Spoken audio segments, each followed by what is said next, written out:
السلام عليكم ورحمة الله وبركاته.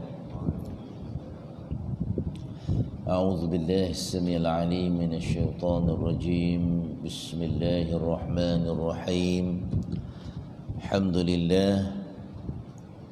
لله الذي أنعمنا بنعمة الإسلام والإيمان ورزقنا بنعمة الاستقامة والثبات على صراطه المستقيم. أشهد أن لا إله إلا الله وأن محمدا عبده ورسوله. اللهم صل وسلم على حبيبنا وشفيعنا محمد الأمين خاتم الأنبياء والمرسلين وعلى آله وأصحابه أجمعين. قال سبحانك لا علم لنا إلا ما علمتنا إنك أنت العليم الحكيم. اللهم فقهنا في الدين، اللهم فقهنا في الدين، اللهم فقهنا في الدين وعلمنا التأويل واهدنا إلى صراطك المستقيم. أما بعد. Saya muliakan Tuan Kursi Masjid, Timbalan Kursi Masjid, Tuan Imam, Tuan Bilal, seluruh ahli dan kuasa masjid yang ada, tuan-tuan haji, puan-puan hajjah, tuan-tuan dan puan-puan para jamaah yang dirahmati Allah sekalian. Alhamdulillah, pertama-tamanya dan selama-lamanya marilah kita pada pagi yang berbahagia ini merakamkan setinggi-tinggi kesyukuran kepada Allah Subhanahu wa taala kerana kita masih lagi diberikan peluang yang amat berharga oleh Allah Subhanahu wa taala untuk terus menikmati dan mengecapi nikmat penghidupan. Berada di pertengahan bulan Zulqa'dah, kita berada pada 15 Zulqa'dah. Kita bersyukur kepada Allah Subhanahu wa taala peluang untuk kita teruskan penghidupan ini dan seterusnya dengan nikmat hidayah taufik yang dianugerahkan oleh Allah Subhanahu wa taala. Moga-moga dapat kita syukuri dengan kita bertakarub mendekatkan diri kepada Allah Subhanahu wa taala insya-Allah. Dan alhamdulillah pada pagi ini Allah Subhanahu wa taala pilih kita untuk kita bersama-sama tergolong daripada golongan yang memakmurkan rumah Allah Subhanahu wa taala. Seterusnya dapat bersama-sama menunaikan tanggungjawab kita sebagai seorang hamba berpagi-pagi mencari keredaan Allah, dan dapat pula berada dalam majlis ilmu Allah Subhanahu wa taala. Moga-moga seluruh penghidupan kita pada hari ini bersama dengan ahli keluarga kita senantiasa dirahmati, diberkati oleh Allah Subhanahu wa taala insya-Allah.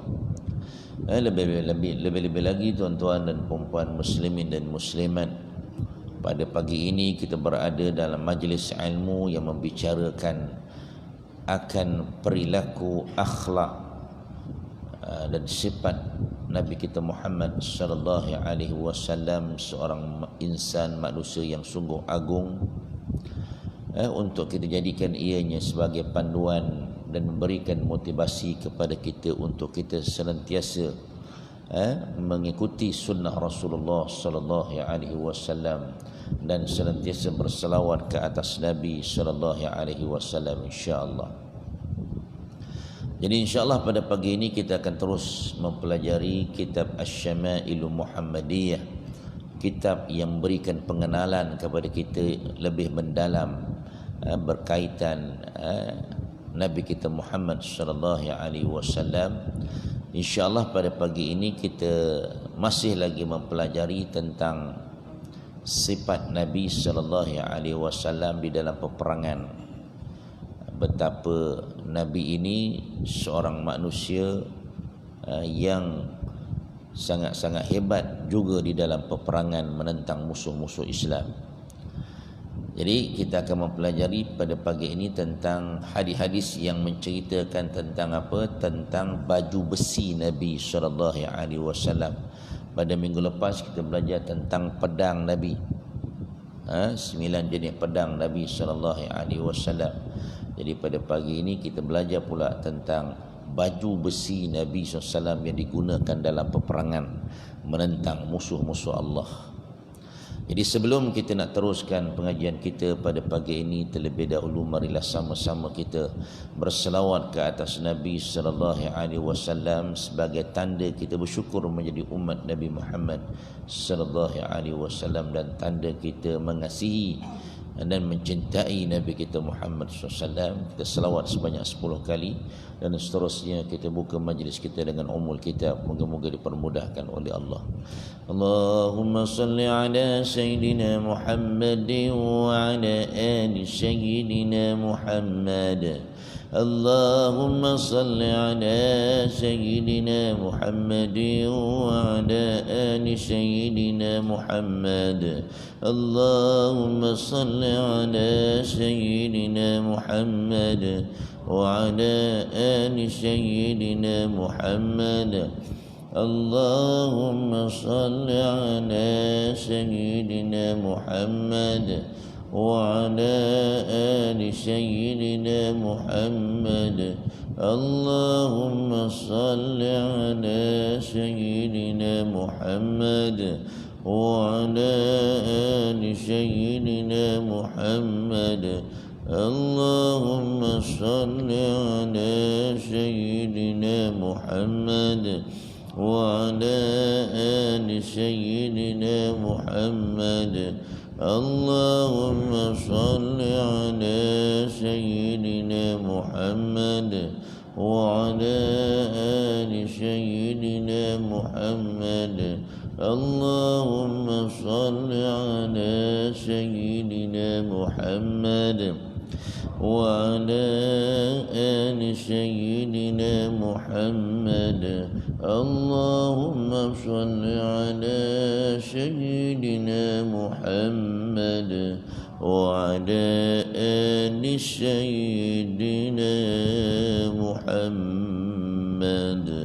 أعوذ بالله من الشيطان الرجيم. بسم الله الرحمن الرحيم. الحمد لله رب العالمين الرحمن الرحيم مالك يوم الدين. إياك نعبد وإياك نستعين. اهدنا الصراط المستقيم صراط الذين أنعمت عليهم غير المغضوب عليهم ولا الضالين.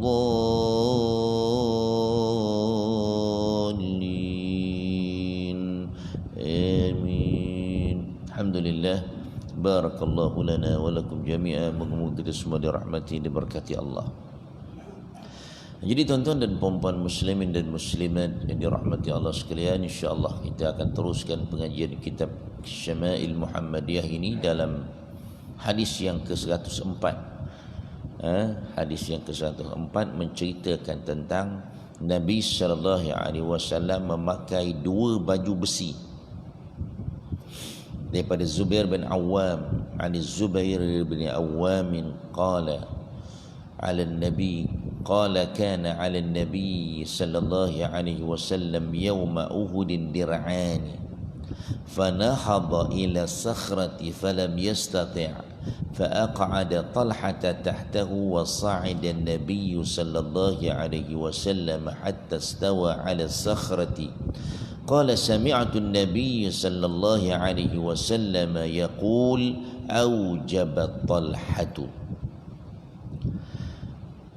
Jadi tuan-tuan dan puan-puan muslimin dan muslimat yang dirahmati Allah sekalian, terjemahan hadis ini hadis yang diriwayatkan oleh Az-Zubair bin Awam radhiyallahu an, menceritakan pada hari peperangan Uhud terdapat 2 baju besi di tubuh Rasulullah sallallahu alaihi wasallam. Baginda mau memanjat batu iaitu yang amat tinggi, namun baginda tidak berdaya kerana beratnya baju besi yang baginda pakai dan juga kerana luka yang baginda hadapi.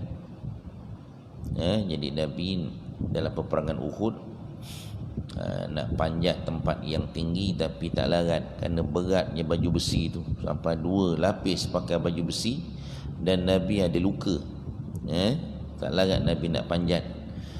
Maka baginda menyuruh Talhah radhiyallahu anhu, sahabatnya bernama Talhah, duduk, dan Nabi memanjat batu itu dengan memijak di atas belakang Talhah radhiyallahu anhu dan berdiri di atasnya.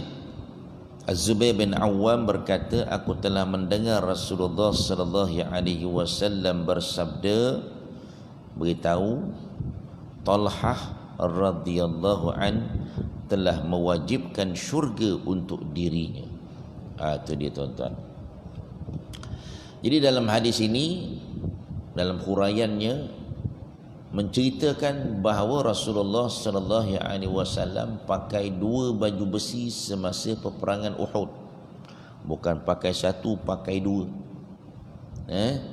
Ini persediaan Nabi dalam peperangan. Nak ceritanya Nabi ini dia bukan pergi meluju menonong je tanpa ada persediaan. Walaupun Nabi ini seorang Nabi kekasih Allah, Allah Ta'ala pelihara, tetapi Nabi tetap sebagai seorang manusia berusaha untuk mengelakkan daripada sesuatu musibah dalam peperangan.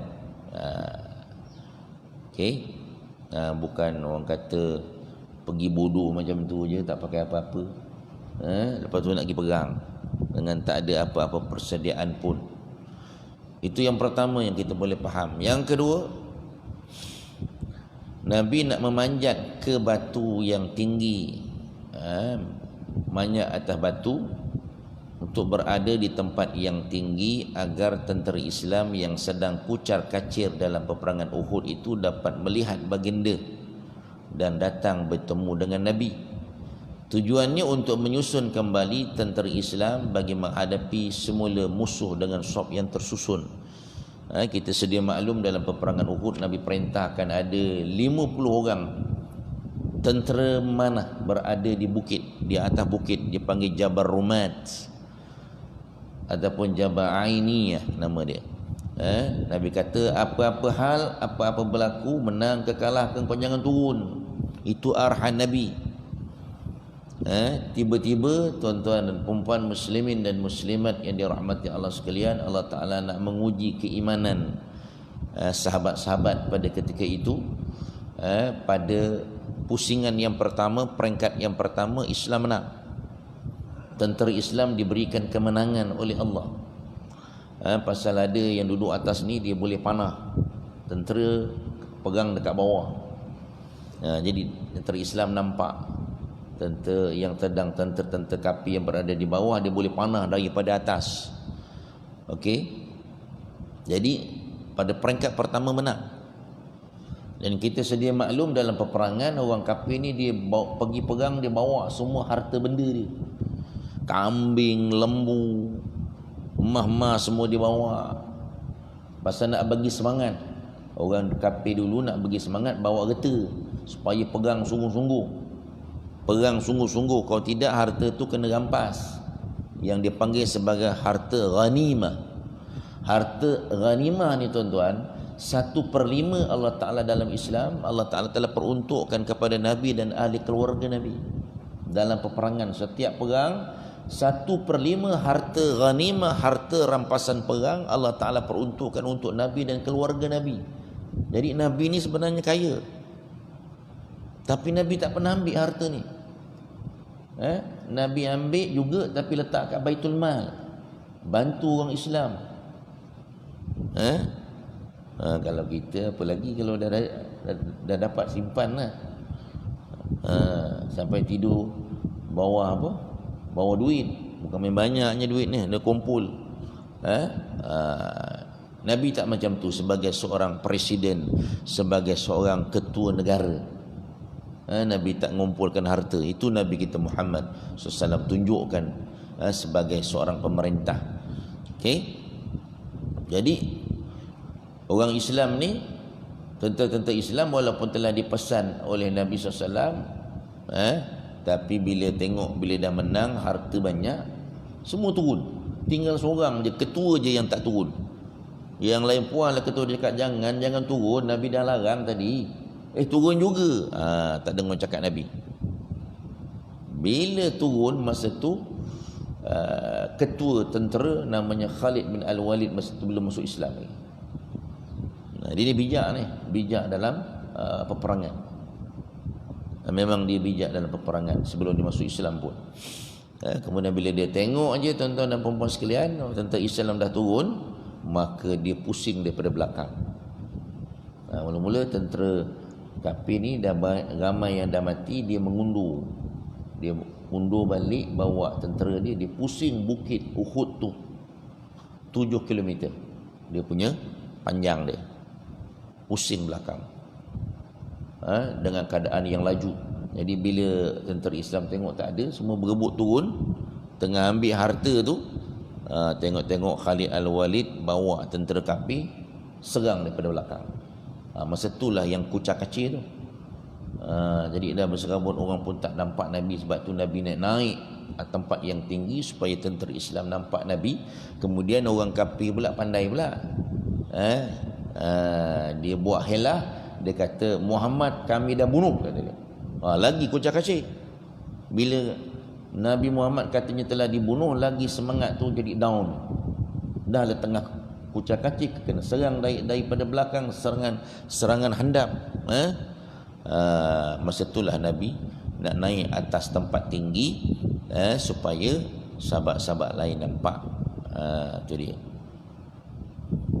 Kemudian dalam hadis ini cerita tentang maksud ucapan Nabi SAW, Talhah telah mewajibkan syurga untuk dirinya, iaitu beliau meyakini, itu Talhah ini yakin dia telah melakukan suatu tindakan yang menyebabkan Allah Ta'ala beri syurga kepadanya, iaitu tindakan nekat dengan membahayakan diri demi Nabi, kerana ketika itu baginda sedang menjadi sasaran musuh.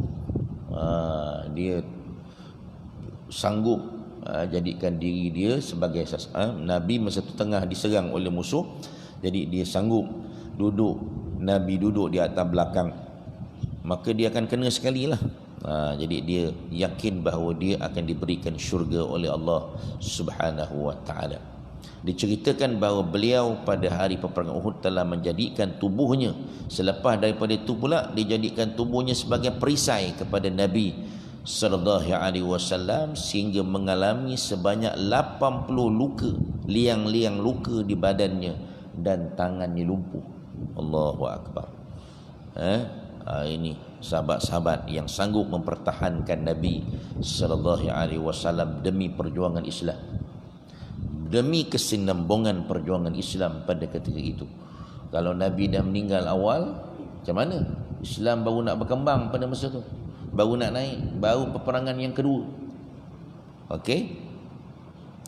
Dan pengajaran yang kita boleh dapat juga dalam hadis ini, tuan-tuan dan puan-puan muslimin dan muslimat yang dirahmati Allah sekalian, bagaimana Nabi SAW menggalakkan supaya bersungguh-sungguh menyediakan segala faktor ataupun asbab yang membawa kepada kemenangan dan keselamatan di dalam jihad.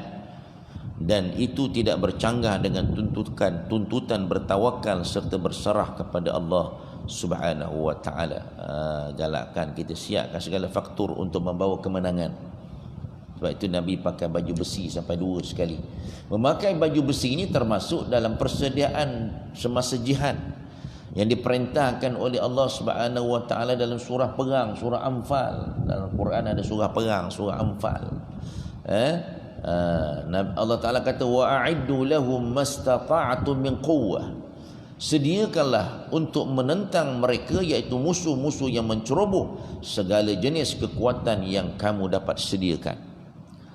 Itu kita dapat faham yang pertama. Yang kedua, daripada hadis ini kita dapat lihat bagaimana kebijaksanaan dan kecekalan Nabi sallallahu alaihi wasallam dalam medan peperangan. Nabi walaupun dalam keadaan yang huru-hara, Nabi tak panik.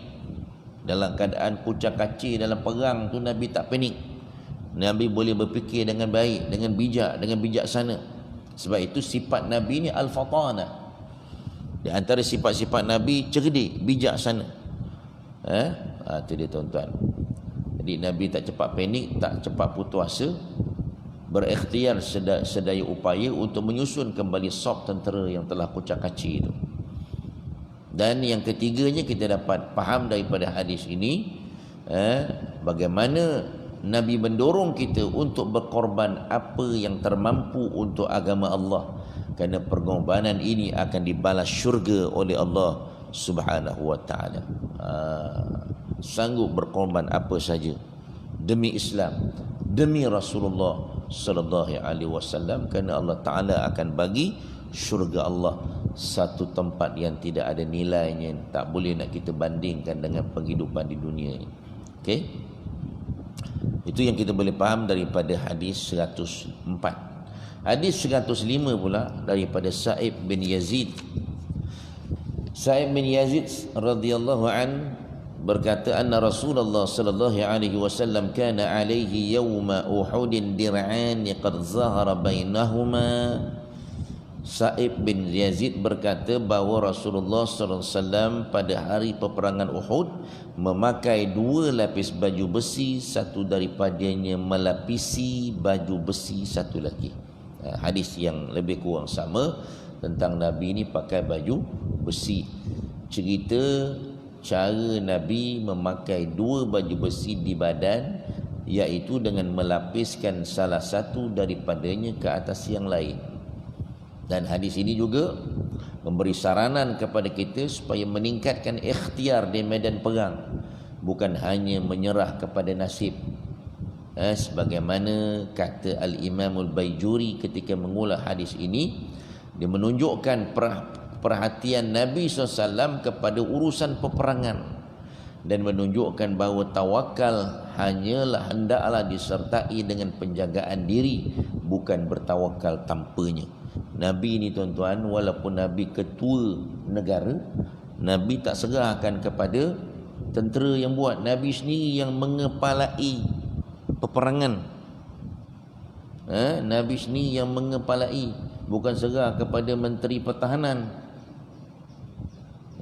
Bukan menteri pertahanan yang duduk kat depan, bukan ketua tentera, tak. Nabi sendiri turun duduk di barisan hadapan. Ceritakan Nabi ni tuan-tuan dan puan-puan sekalian. Dan Nabi tunjukkan bagaimana perlunya persediaan untuk menyertai peperangan. Sebab itulah Nabi SAW tidak tampil ke medan perang dalam keadaan terdedah tanpa memakai perisai. Tak ada alasan bertawakal. Malah baginda pernah bersabda kepada seseorang yang bertanya kepada baginda, perlukah aku menambat untaku atau bertawakal sahaja? Maka Nabi menjawab, tambatlah unta kamu dan bertawakallah kepada Allah. Itu nak cerita tentang tawakal itu perlu kepada usaha. Bukan tuan-tuan parking motor, anak kunci motor tinggal. Motor bukan motor kapcai, motor mahal pula. Tuan motor mahal, brum brum brum brum brum, dengar suara dia bukan kuat lagi. Tinggal je kunci motor, selamat. Lepas semayang tengok dah tak ada dah motor, kan? Jadi perlukan kepada tawakal tu dengan usaha kita bagaimana kita nak pastikan bahawa harta benda kita selamat. Itu dia tuan-tuan dan puan-puan muslimin dan muslimat yang dirahmati Allah sekalian. Dan menurut sejarah ada 7 baju besi Nabi SAW. Pedang ada 9, baju besi ada 7. Ada nama-nama dia, macam pedang juga ada nama dia, Zulfikar apa semua. Ini pun ada nama. Yang pertama, nama baju besi namanya Zatul Fudul.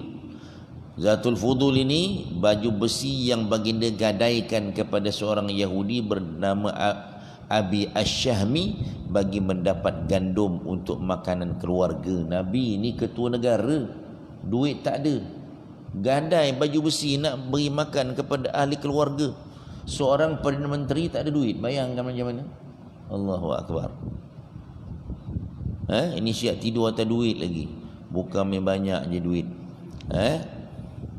Zatul Hawa'i, Zatul Hawashi, Zatul Wishah, Fiddah, Al-Batra, yang kelima Al-Khirniqa,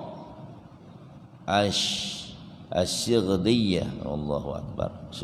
Ni As-Sighdiyah ini baju besi yang dikatakan telah dipakai oleh Nabi Daud ketika membunuh Jalut dalam peperangan Khaybar. Rasulullah sallallahu alaihi wasallam memakai baju besi ini dan baju besi Zatul Fudul. Itu dia. Jadi ini di antara info tambahan berkenaan dengan 7 baju besi Nabi sallallahu alaihi wasallam. Jadi saya rasa itu sahaja yang dapat kita pelajari pada pagi ini. Moga-moga dengan pelajaran kita pada pagi ini dia memberikan manfaat kepada kita. Kita mempunyai ilmu, mempunyai pengetahuan dan memberikan galakan kepada kita untuk berusaha sebelum berserah diri kepada Allah Subhanahu wa taala, dan kita mempunyai persiapan untuk menghadapi musuh-musuh Islam. Untuk kita pastikan Islam senantiasa berada di hadapan, supaya Islam kita senantiasa terpelihara, insya-Allah. Jadi itu sahaja. Moga-moga kita semua dirahmati, diberkati oleh Allah Subhanahu wa taala. Kita tangguh majlis kita dengan surah Wal Asri dan tasbih kafarah. Bismillahirrahmanirrahim. Wal Asri innal insana lafi khusr illa alladhina amanu wa amilus solihat wa tawassaw bil haqqi wa tawassaw bis sabr. Subhanakallahumma wa bihamdika asyhadu an la ilaha illa anta astaghfiruka wa atubu ilaik. A'udzu billahi minasy syaithanir rajim. Bismillahirrahmanirrahim. Wal 'asri innal insana lafi khusr illa alladhina amanu wa 'amilus solihati wa tawassaw bil haqqi wa tawassaw bis sabr. A'udzu billahi minasy syaithanir rajim. Bismillahirrahmanirrahim. Alhamdulillahi rabbil alamin. Wassalatu wassalamu ala rasulihil amin wa ala alihi wa sahbihi ajma'in. Ya Rabbana lakal hamdu kama yanbaghi li jalali wajhika wa 'azimi sultanik. Allahumma anfa'na bima 'allamtana wa 'allimna ma yanfa'una وزدنا من علمك يا رب العالمين. اللهم ارزقنا فهم النبيين وحفظ المرسلين وإلهام الملائكة المقربين في العافية يا أرحم الراحمين. اللهم اجعل جمعنا هذا جمعا مرحوما وتفرقنا من بعده تفرقا مباركا معصوما. اللهم إنا نسألك رضاك والجنة ونعوذ بك من سخطك والنار. ربنا آتنا في الدنيا حسنة في الآخرة حسنة وقنا عذاب النار. صلى الله على سيدنا محمد والحمد لله رب العالمين. تقبل الله.